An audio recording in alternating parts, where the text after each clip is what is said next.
Bom dia mais uma vez. Para discutir esse tema, nós teremos aqui hoje dois entrevistados, a professora Magda Guilhermino e o César Oliveira. Bom dia, professora. Bom dia, César. Bom dia. A professora Magda é professora da UFRN, na Escola Agrícola de Jundiaí, com passagem na Universidade de Reading, na Inglaterra, passagem em instituições do Japão. O César Oliveira é agrônomo, né? Mestre em políticas agrárias, foi também, digamos, diretor nacional do INCRA entre 2003 e 2005 e diretor-geral da Emater entre 2011 e 2013 aqui no Rio Grande do Norte. Professora Magda, César, eu quero perguntar a você, depois do que nós mostramos aí, o que nós estamos fazendo certo e o que nós estamos fazendo de errado em nosso semiárido, em nosso sertão, que não conseguimos produzir como Israel produz, né, como tem uma agricultura regular, estável? É importante destacar, Roberto, que há um acúmulo de experiências bastante exitosa em relação ao que a gente vivencia do ponto de vista do semiárido.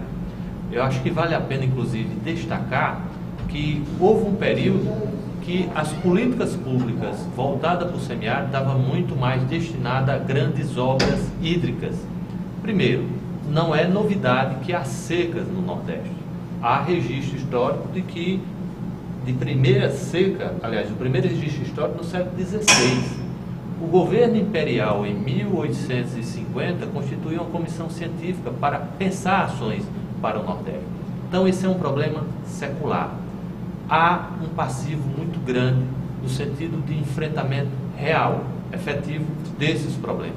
Por isso, é necessário cada vez mais políticas públicas efetivas, permanentes, para que esse problema seja efetivamente solucionado. Como você mesmo destacou, outros países têm um melhor enfrentamento da situação da seca onde ela ocorre. Aqui no Nordeste brasileiro, nós precisamos de mais políticas públicas. Acho que esse é um elemento central. Terra, melhor captar e armazenar para um adequado uso da água, um uso com racionalidade, para que assim as pessoas possam viver melhor no semiárido. Esse eu acho que é um grande desafio. Professora Magda, e aí, o que nós estamos fazendo, ou deixando de fazer, para poder, digamos, conviver, produzir bem no semiárido, né? Como outros países já fazem? Eu acho que nós temos que compreender essa questão da água em dois grandes blocos. Um é a questão da seca, que como o professor César colocou bem, já existe, sempre existiu o histórico de seca. Então, seca no sentido de pouca chuva, quer dizer, há água, mas pouca chuva. E um outro contexto, que é o contexto da má administração da água. Então, nós precisamos pensar que nós temos que resgatar a água, por um lado, que é o plantar água, e por outro lado, administrar a água que tem. Então, essas políticas públicas, elas têm que vir no sentido de contribuir para o desenvolvimento e não mais para o assistencialismo, como veio sempre acontecendo, as questões mais políticas do que realmente resolver problemas. Dou um exemplo claro aqui, que é o exemplo da recuperação do bioma caatinga.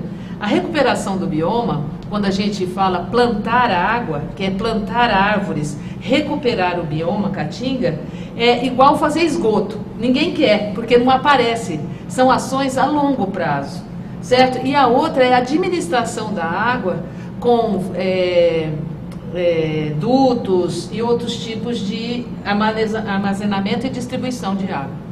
César, mas a professora Magda falou de clientelismo, de assistencialismo. Como é que é isso? Por que não se muda essa estrutura? Se nós temos água, nós falamos que a evaporação é alta, mas a água nós temos, não sabemos armazenar. Por que não se muda essa estrutura? Por que essa estrutura permanece até hoje, depois de tanto tempo? Roberto, como você bem destacou, tem um termo que é bastante conhecido no Nordeste, que chama-se indústria da seca. O problema da seca, ele resultou historicamente em eleições de muitos oligarcas em todo o Nordeste. Isso não é muito diferente no Rio Grande do Norte. Então, a dependência da água se constitui em moeda de troca ao longo de todo o ano, e não é diferente no período eleitoral. Então, há grandes obras hídricas construídas no Nordeste, não é diferente no Rio Grande do Norte, para a captação de água. O que ocorreu o grande problema? Para que as famílias pobres pudessem acessar essa água, que geralmente era construída nas fazendas dos ricos ou das lideranças políticas daquela cidade do interior, dependia de uma relação de compadrio, dependia de uma dependência eleitoral. Há algumas mudanças recentes, é verdade, fruto de muita mobilização por intermédio da ASA, dos movimentos sociais do campo, que se articula em torno de uma vertente de pensamento denominado convivência com o CMA.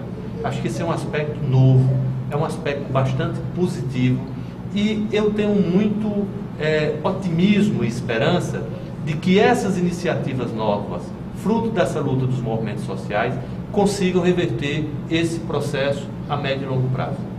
Professora Magda, obrigado, César. Professora, eu sei que você tem uma experiência em vários assentamentos, professora aí rodou muitos assentamentos, tem a Escola Agrícola de Jundiaí da UFRN, tem um trabalho, um assentamento Trangola, que nós já visitamos juntos, professor, eu vi aí o seu trabalho muito ativo, né? Eu pergunto, essa política hídrica, se nós temos água, o problema é que a chuva é muito concentrada, chove 4 meses e passa 8 meses sem chover. Mas a água nós temos mais que na Austrália, muito mais que em Israel, como nós vimos. Essa política de armazenamento da água em açudes, barreiras e barragens, ela não está errada? Ela serve ao pequeno produtor que está a 50 quilômetros desse açude? É muito importante a sua pergunta, professor Robério. Realmente, essa característica de chuvas localizadas e concentradas numa pequena época do ano exige políticas específicas nas unidades produtivas. Então, o certo, o ideal era que essas políticas públicas de reuso de água, captação de água da chuva, através de cisternas calçadão e outros mecanismos, devam ser feitos nas unidades especificamente. Eu quero enfatizar aqui a questão da seca. A seca sempre existiu. O que não existiu é a alteração do padrão de seca decorrente da nossa sociedade moderna, que degradou absolutamente a nossa caatinga.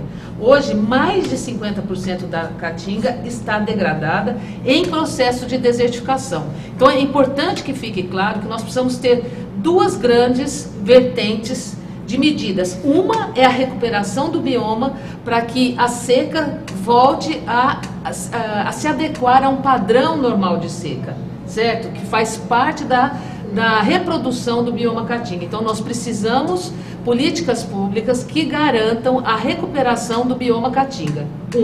2, precisamos de políticas públicas que tratem de captação de água da chuva, que tratem de reuso de água, que tratem de sanitário seco, que tratem de questões de tecnologias sociais específicas em cada unidade produtiva.